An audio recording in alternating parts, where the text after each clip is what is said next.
प्रायोजक Cotton King, India's leading menswear brand in 100% cotton.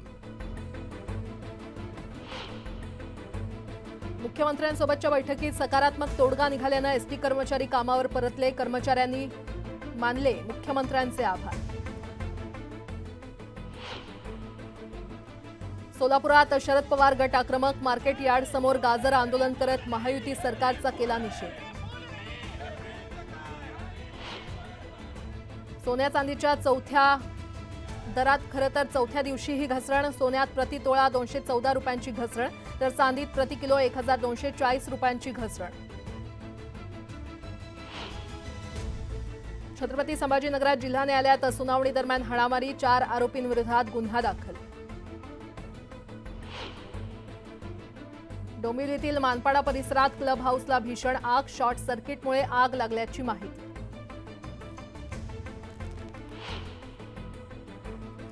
भाईंदरच्या पालिकेच्या शाळेत सुरक्षा रक्षक नाही. वर्ग सुरू असताना गेट उघडा ठेवून रक्षक गायब. पुन्हा एकदा विद्यार्थ्यांचा प्रश्न ऐरणीवर.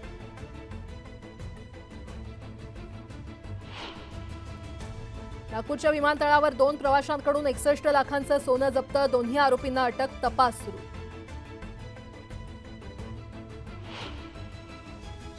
येरवड्यातील गोल्फ चौकात भीषण अपघात. डंपर आणि बाईकच्या अपघातात बाईक स्वाराचा जागीच मृत्यू.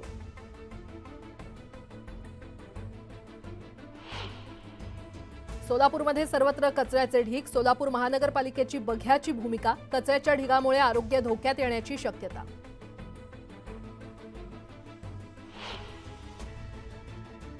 आणि छत्रपती संभाजीनगरात मोठ्या थकबाकीदारांना मनपाकडून जप्तीच्या नोटिसा. 5 महिन्यात 73 कोटी 71 लाखांची वसुली कारवाई.